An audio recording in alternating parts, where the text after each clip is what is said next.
Jeff Bezos does not have a rocket problem. He has a credibility problem. On May 28, 2026, at Launch Complex 36 in Cape Canaveral, Florida, Blue Origin was supposed to run a static fire test. Controlled, routine, the kind of procedure that should happen before a major launch campaign. Instead, within seconds, the pad became one of the most expensive accident scenes in modern American spaceflight. A fireball rose over the coast. The blast was estimated at roughly 200 to 300 tons of TNT equivalent, powerful enough for distant coastal radar near Sarasota to pick up abnormal signals. Video of the explosion raced across the internet and quickly passed 23 million views. For the public, it was spectacle. For Bezos, it was capital destruction, schedule destruction, and strategic embarrassment compressed into one flash of light. The obvious loss was the rocket. The vehicle on the pad was New Glenn, Blue Origin's long-delayed heavy-lift launcher, a machine that had already consumed years of engineering work and vast private funding. A single New Glenn-class rocket costs well over $100 million. That is painful, but in aerospace terms, still recoverable. Rockets can be rebuilt, production lines can restart, insurance can absorb part of the blow. The deeper damage was the pad. LC-36 was not a cheap concrete slab with some plumbing attached. It was a launch complex reportedly costing more than $1 billion, rebuilt over years to support Blue Origin's ambitions in heavy-lift orbital launch. After the explosion, the facility looked less like a damaged site and more like a failed battlefield asset. Major transport and fueling structures were torn apart. Of the two 600-foot lightning towers standing near the pad, one was effectively gone. The flame trench collapsed under heat and shock. Nearby support buildings suffered major structural damage. Engineers who reviewed images of the wreckage estimated that restoring the pad to flight-ready status would take at least a year, and that is the optimistic version. So the headline number is not merely a rocket exploded. The more accurate number is this: more than $1 billion in infrastructure, plus a $100 million plus launch vehicle, plus at least a year of schedule were erased in about 3 seconds. And in space economics, schedule is often more expensive than hardware. To understand why this accident hit so hard, you have to look at what New Glenn was supposed to carry. It was not just another billionaire trophy rocket built to compete with SpaceX's Starship or Falcon Heavy. It was the launch backbone for Amazon's satellite internet network, Project Kuiper. Amazon's plan is to deploy more than 3,200 broadband satellites and compete directly with Elon Musk's Starlink, which already has a massive orbital network and an expanding global customer base. That matters because Project Kuiper is not operating on a flexible Silicon Valley timeline, where a missed quarter can be softened with better messaging. The Federal Communications Commission gave Amazon authorization under strict deployment requirements. Amazon must launch at least half of the constellation by a set deadline, or it risks losing the license. If that happens, years of planning and tens of billions of dollars in expected capital commitment could be impaired. Amazon knew this risk. That is why it had already purchased launch capacity across the market, including deals with United Launch Alliance and European providers. But a major share of the long-term plan still depended on Blue Origin's New Glenn. The May 28 static fire was supposed to clear the path for launching the first batch of Amazon broadband satellites in early June. Instead, the vehicle was destroyed, and the pad was effectively knocked out of service.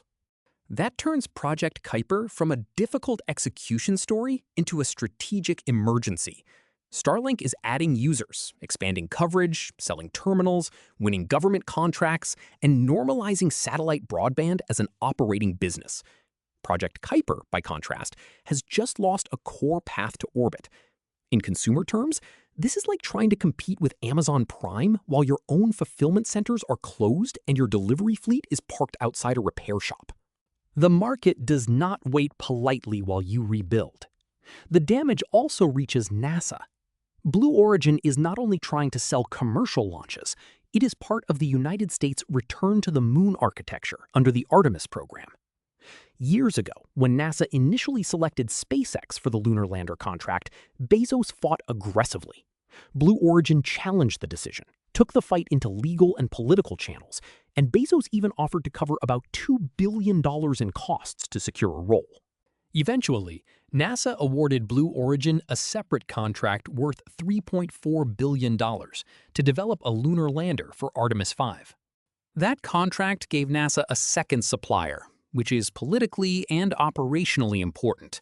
Washington does not like single points of failure, especially when the single point of failure is Elon Musk. NASA's plan was straightforward. SpaceX leads the early missions, Blue Origin provides a later alternative, and competition keeps both pressure and resilience in the system. But that only works if Blue Origin can actually move heavy hardware into orbit. Its lunar plans and lander testing depend heavily on New Glenn-class launch capacity. Now the launcher is gone, the pad is damaged, and the schedule is uncertain.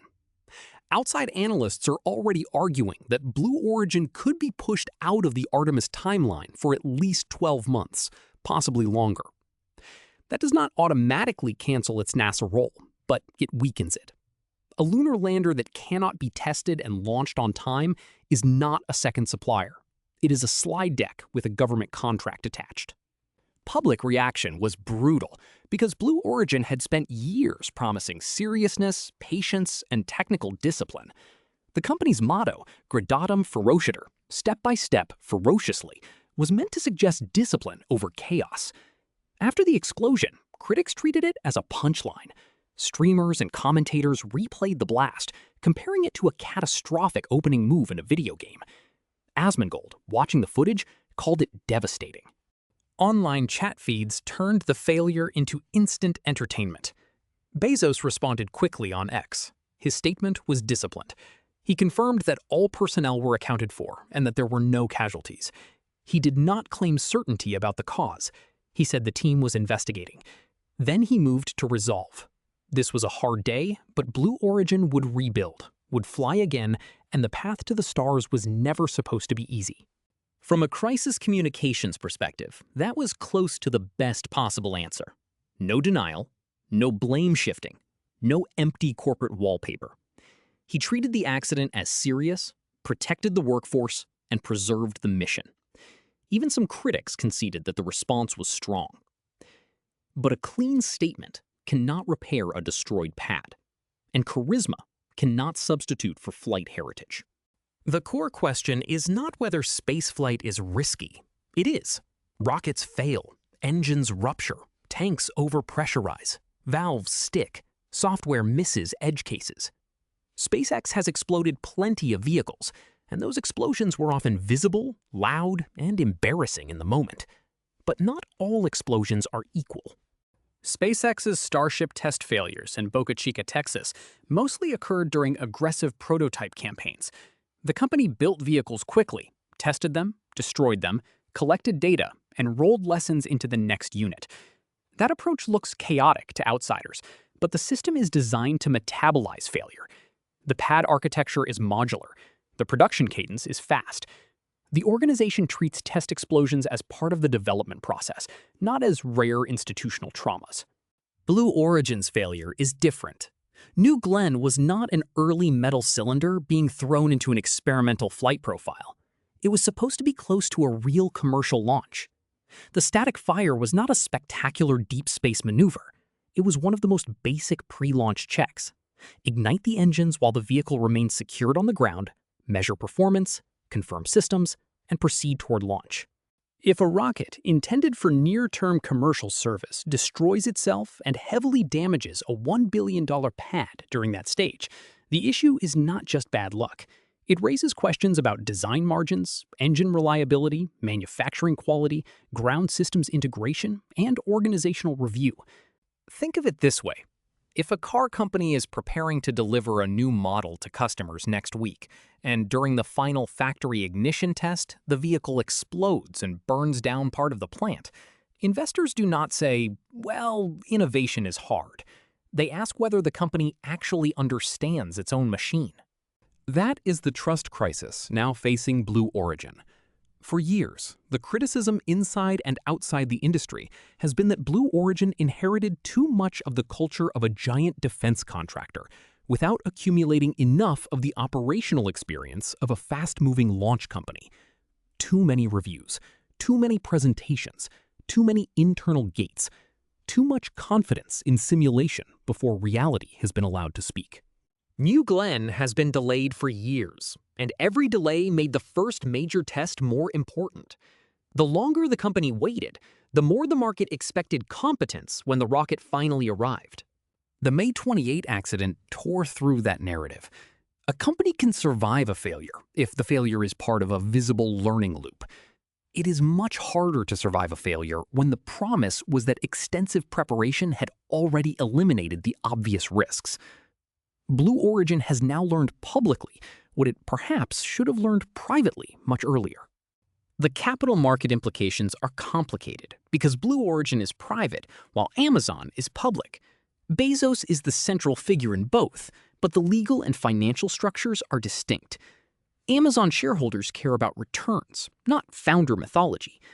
When Amazon awarded a large portion of Project Kuiper's launch strategy to Blue Origin, critics argued that the arrangement looked too convenient. A public company using shareholder money to support a founder's private space venture. That criticism becomes sharper after LC-36. If New Glenn is grounded for a year, Amazon cannot rely on it to satisfy Kuiper's deployment schedule. But the FCC deadlines do not pause because a related company has an engineering crisis. Amazon management may now be forced into a humiliating but rational choice: buy more launch capacity from SpaceX using Falcon 9 or Falcon Heavy to keep Kuiper alive. In business terms, that would be a remarkable reversal. Bezos spent years positioning Kuiper as Amazon's answer to Starlink.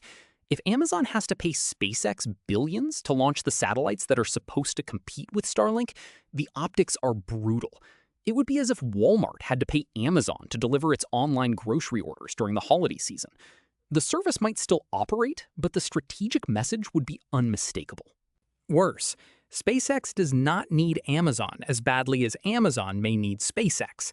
SpaceX's launch manifest is crowded. It launches its own Starlink satellites, NASA missions, national security payloads, commercial customers, and international satellites. If Amazon comes looking for emergency capacity, SpaceX can set terms from a position of strength. Pricing power shifts to Musk. Scheduling power shifts to Musk. And every Amazon satellite launched on a SpaceX rocket becomes a visible reminder that, in orbital logistics, Bezos is currently dependent on his rival. The ripple effects do not stop with Amazon. United Launch Alliance may also have reason to worry. ULA's Vulcan rocket relies on Blue Origin's BE-4 engines, and those engines have been a sensitive point for years. Development delays, delivery concerns, and quality questions were already known across the industry. Vulcan is central to ULA's future, including national security launches for the Pentagon. If investigators find that the New Glenn explosion was caused by a BE-4 design flaw or a systemic engine issue, then ULA's problem becomes far larger than supplier embarrassment. Vulcan could face deeper reviews, delays, or temporary restrictions. That would pull the U.S. military into the fallout. National security launch is not a symbolic market. It includes classified satellites, missile warning systems, communications assets, and intelligence platforms. If engine reliability comes into question, the Pentagon will not respond with patience and inspirational language. It will demand answers, schedule recovery, and alternative capacity. Blue Origin has spent years building credibility with government customers. A confirmed systemic engine issue could erase much of that trust. NASA's position is equally uncomfortable. The agency already depends heavily on commercial partners because it no longer has the Apollo-era budget environment. Artemis is built around public-private contracting, competition, and milestone-based progress. NASA selected SpaceX first because SpaceX had demonstrated launch cadence and bold technical execution. It later brought in Blue Origin partly to avoid being trapped under one provider. The explosion undermines that strategy. If Blue Origin cannot support its lunar architecture on schedule, NASA effectively loses its counterweight. Artemis then leans even more heavily on Starship. If Starship advances smoothly, NASA can keep moving. If Starship hits its own technical bottlenecks, the agency has fewer credible alternatives. Politically, that is exactly the concentration of risk Washington dislikes. Practically, it may be unavoidable. Inside Blue Origin, the consequences are likely severe. Bezos can tolerate spending money. He has funded Blue Origin for years by selling Amazon shares and directing capital into a long-horizon space vision. What he is much less likely to tolerate is being surprised by an avoidable failure after years of delay. Reports after the accident suggest senior leadership reviews began almost immediately. Managers associated with slow bureaucracy, excessive internal presentation culture, and weak execution discipline are likely to face pressure or removal. But firing managers is easier than fixing engineering assumptions. A catastrophic static fire failure near commercial launch readiness can point to deep problems. It may involve engine turbopumps, combustion instability, propellant feed systems, tank structure, pressurization control, software sequencing, ground support integration, or some interaction among them. If the investigation finds a localized manufacturing defect, Blue Origin can isolate, redesign, and recover. If it finds a structural problem in the BE-4 engine or the New Glenn architecture, the recovery becomes much longer. This is where the financial model starts to bend. Blue Origin is not a normal venture-backed startup trying to survive until its next funding round. It has a patron with extraordinary wealth. But even Bezos has finite attention, time, and emotional tolerance. He was born in 1964. Space projects operate on decade-long cycles. A one-year pad rebuild can easily become an 18-month redesign. An engine review can become a multi-year qualification campaign. Each delay pushes his larger vision farther out. Meanwhile, SpaceX is not waiting. Starship is pushing forward with increasingly ambitious test profiles. Falcon 9 continues to fly at a cadence unmatched by any competitor. Starlink continues building operational scale. The strategic gap is widening, not narrowing. For Bezos, the psychological cost may be as severe as the financial one. His rival is learning in flight, while his flagship rocket has not even reached orbit. Wall Street will interpret the situation through Amazon's balance sheet. Analysts do not need to hate space exploration to question capital allocation. Project Kuiper already requires enormous spending. Satellite manufacturing, ground terminals, launch contracts, network operations, customer acquisition, and regulatory compliance. If the launch path becomes more expensive because Amazon must buy scarce external capacity from SpaceX, the economics get worse. If deadlines tighten, management may have to spend aggressively at unfavorable prices just to preserve the license. That is why this accident is more than a Blue Origin story. It touches Amazon's capital expenditure profile, NASA's lunar architecture, ULA's engine dependency, the Pentagon's launch resilience, and the competitive structure of commercial space. A single explosion at one Florida pad has exposed how many strategic plans were quietly leaning on a rocket that had not yet proven itself. The comparison with Musk is unavoidable, but it should be made carefully. Musk's companies also take large risks. SpaceX has had major failures. Starship remains technically uncertain. Falcon 9 itself needed years of iteration. The lesson is not that one founder is reckless and the other is cautious. The lesson is that engineering culture must match the risk profile. If a company chooses speed, it must build systems that learn quickly from failure. If a company chooses caution, it must ensure that its caution actually finds problems before the hardware is exposed to catastrophic conditions. Blue Origin appears to have suffered the worst version of caution, slow enough to lose time, but not rigorous enough to prevent disaster. For the next 12 to 18 months, SpaceX's leverage will likely increase. Any customer with a large payload and a near-term launch requirement will look at the global market and see very few options. Falcon Heavy is proven. Falcon 9 is frequent. Starship, if it matures, could dominate the upper end of the market. Blue Origin's absence from frontline competition gives SpaceX more pricing power, more schedule power, and more political influence. That is uncomfortable for commercial buyers and deeply uncomfortable for governments. Does that mean Bezos is finished? No. It means he has been badly wounded in a business where wounds are expensive and slow to heal. Blue Origin still has capital, talent, government relationships, and a strategic reason to exist. NASA and the US government do not want SpaceX to become the only serious American heavy lift option. Even after this failure, Washington has incentives to keep Blue Origin alive as a counterweight. That may mean continued contracts, technical cooperation, and quiet political patience. But patience will now come with scrutiny. Blue Origin cannot keep selling ambition as a substitute for demonstrated launch performance. It must rebuild LC-36, identify the root cause, prove the fix, restore customer confidence, and show that New Glenn can fly reliably.